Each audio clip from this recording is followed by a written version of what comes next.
Hey, welcome back guys. This is Jason, KM4ACK. I've got an old battery box that's in serious need of an upgrade. So that's what we'll be tackling today. Stick around and we'll get right to it.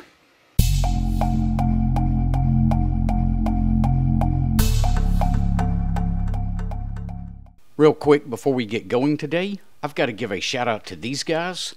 They're my latest patrons over on Patreon. If you'd like to help support the channel, I'll leave a link to Patreon down in the description below.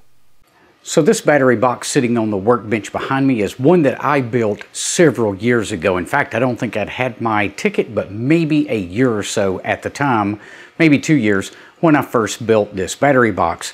It is running 2 old 7 amp hour SLA batteries, and that just doesn't cut it by today's standards. So what we're going to be doing is tearing this one apart, and then we're going to be taking some of the components out of that one. We're going to take some new components that I have purchased, and we're going to be using one of the Mtm 16 amp hour batteries to give us a new battery box. So give me a second to get this box disassembled and we'll lay the parts out for the new build and show you guys what I have in mind.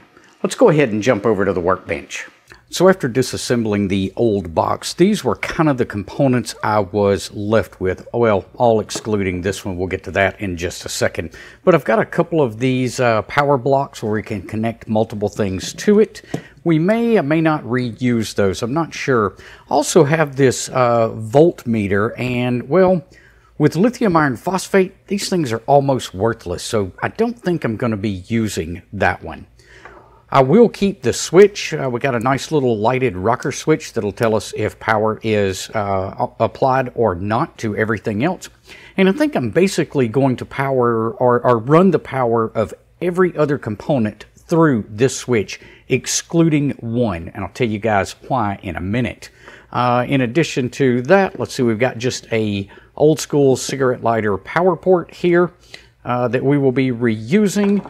And then I've got a USB plug here that we will be using, our dual USB. The cap is broke off of it, but I don't really think that's going to hurt anything one way or the other. Now, the fourth component that I'm going to put in there is a set of power poles.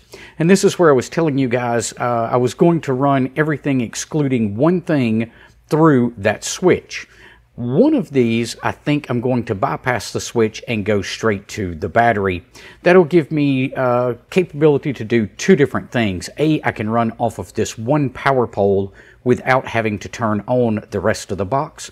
It will also provide me a way to recharge the battery without having to power everything up as well. So I'll be able to just take the charger and plug straight into the power poles. I'll also be able to connect up, say, a solar panel and a solar charge controller direct to that without having to power up the rest of the box. So I kind of think that's the direction we'll be going.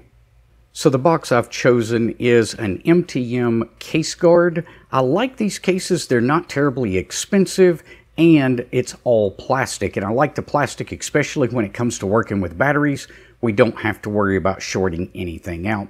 And guys, I'll leave links to not only this case, but a lot of the other components down in the description below if you're interested in putting together a box like this.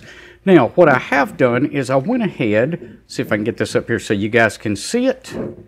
There we go. I went ahead and laid out the front of this box with the 4 holes that I want to go ahead and drill, and then we'll go ahead and get those different components mounted into the front of the box. I kind of went back and forth on whether I wanted to mount it on the side or the top or the front, and I think I just settled on going ahead and mounting it to the front of the box. Now, let me grab the battery, we'll set it inside and take a look at what it looks like as well. So I've got the Mtm 16 amp hour battery sitting down in here right now, and you can see there's a lot of room still left around it. One thing I may be able to do in the future, actually I can't find these 16 amp hour batteries right now. The 20 amp hour is the only one I can find, and I'm not sure of the dimensions on it. It would definitely fit in here in the same direction as this one.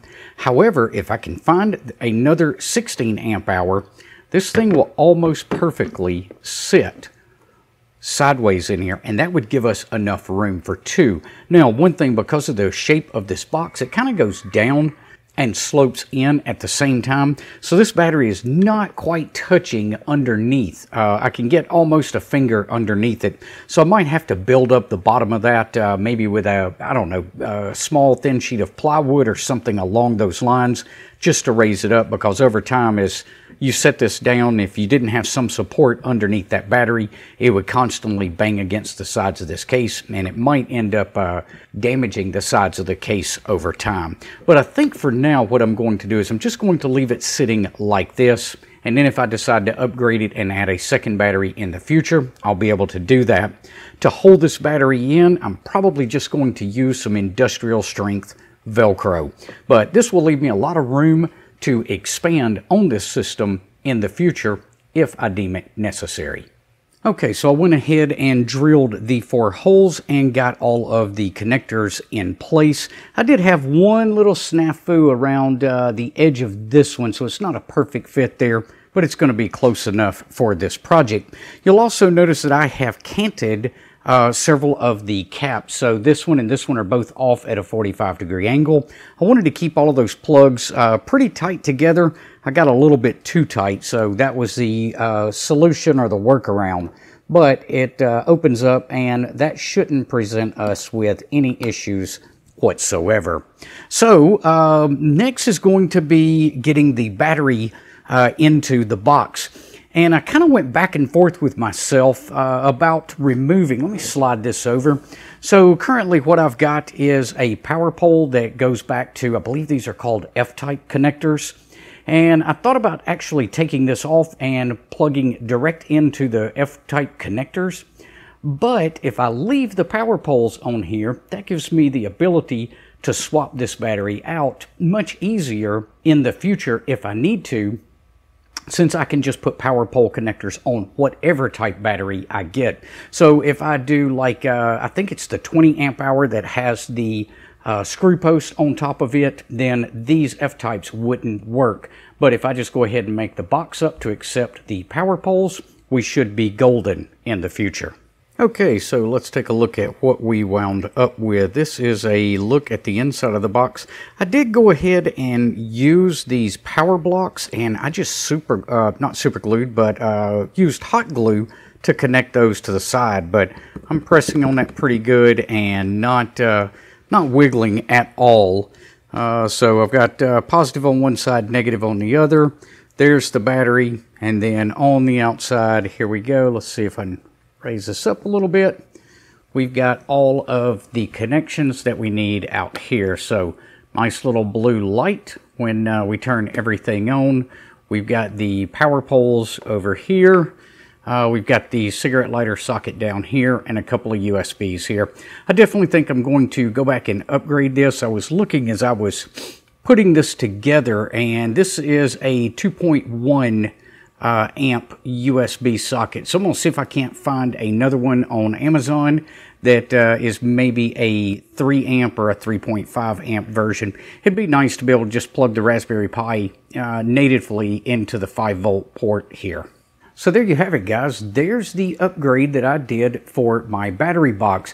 Now, primarily, this is going to live in my master bedroom closet where I have a radio sitting there in case of inclement weather. If we're under tornado warnings or whatever, that closet is our safe room in the house. So I like having a radio down there ready to go if we need it.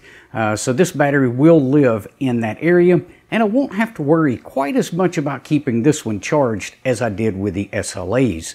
This one, if I recharge it once every 6 months or so, this one should be good to go. And then if I need it and want to carry it out on a field day activation or a POTA, Well, it'll be quick and easy to disconnect those power poles and go ahead and drag that thing into the field. I hope you enjoyed today's video. Be sure to give us a thumbs up before you head off. We will see you guys on the next one. Until then, 7-3.